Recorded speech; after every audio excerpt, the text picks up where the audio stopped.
Hi, welcome back. You're watching Trading Hour. Let's get into some important market opinion that's come in earlier today in our chat with Laurence Balanco, Chief Market Technician at CLSA.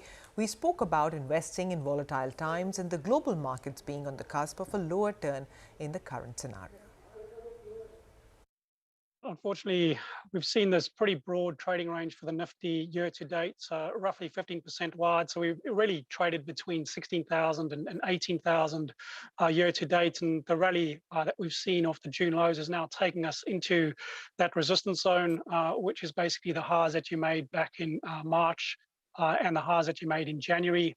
And in conjunction with that resistance area, we have some of our shorter term indicators flashing buying exhaustion, so that comes from our DMARC indicators. So we do think there's a downside risk for a correction within that range that you've seen year to date.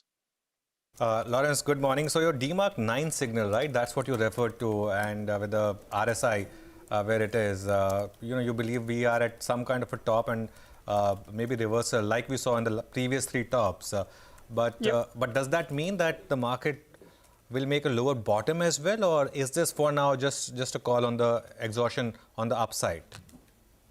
Yes, I think we need to be aware that the upside risk isn't attractive here. And even if we just take it to the midpoint of the range, we have greater downside risk being capped at the 18,300 area.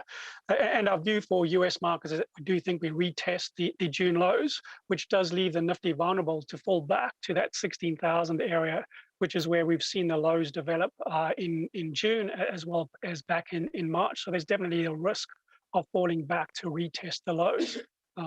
We think that is a likely event basically going forward. And the best case scenario is actually to find support at the midpoint of this range where the 200-day moving average sits, and that's roughly at the 16,800 area. Okay, so you're saying that there is a risk that the Nifty falls to 16,000 in the near term, but that's not your base case, right? That's right. Yep. So base case is that we have a 5 to 8% correction, which puts us roughly back in the middle part of the range. So your base case is there's a 5 to 8% correction. What happens then? Once this medium-term pause or correction is out of the way, do you see a big rally towards the end of the year or not quite? I'm asking for the Nifty particularly. Yep. So for the Nifty, and assuming our roadmap is correct that we hold above the 200-day, so we get a higher low within this trading range, we should see a fourth quarter rally that then breaks above the 18,300 area. And we can then see a confirmed breakout and an extension of the longer term uptrend for the Nifty. And we can talk about targets of 20,000 plus. But the key thing is how we correct, how deep the correction is through this month and into October. And assuming we hold the 200-day, that's where we can have a far more constructive view for the fourth quarter and the start of 2023. Laurence, you said your base case is that in the US, indices go back to June lows. That's the base case, right? Yes. Yes. Right. I mean, if that were to materialize, you don't think, the extent of the pullback will be pretty similar or maybe even more in many markets? Yeah, I mean, it's an interesting question because if you look at the regional markets and the correction from January through to June in the US, Indonesia didn't make new lows.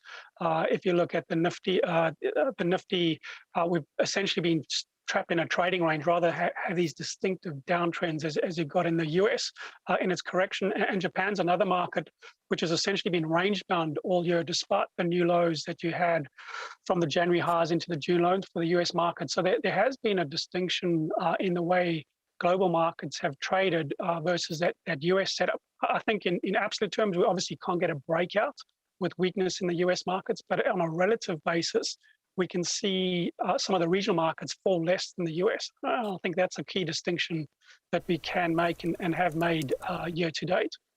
Laurence, okay, so on the Nasdaq in particular, since you referred to it, how important is this 200-day moving average area? Because that's the lead indicator for a lot of markets. Most of the markets are correlated with what's happening in Nasdaq.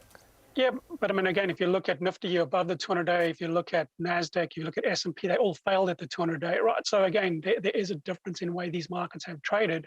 But going back to your question on the Nasdaq, classic bear market rally failed at the 200-day, and again, we think we go back and at least retest those June lows On the Nasdaq, if you look at some of the unprofitable tech indices, or if you look at the ARK Innovation Fund, they didn't even get back to their 200-day. They've rolled over and actually peaked a week before the Nasdaq peaked last week, so leading the market on the downside again, and again expecting new lows for the unprofitable tech and the innovation type side of the market. So coming back to India, Laurence, you said that there's a downside risk of around 5 to 8%, which is your base case. What do you think could lead it there? Are you looking at banks, IT, Reliance Industries? How are you, gauging the leaders now? Where do you see the weakness coming from? Well, I think one space that's been a great outperformer where we think we should take some profits is on the auto space. That led the breakout, was one of the key sectors performing since the June lows. So I think on the back of profit taking, you could see the biggest short-term correction there. And then following that, banks have also been extended short-term. So we're talking about the short-term extremes in the move up, but banks can also see a pullback after their recent breakout. The longer-term profile, and we continue to say this, we think the Nifty Banks Index is one of the key longer-term leadership groups.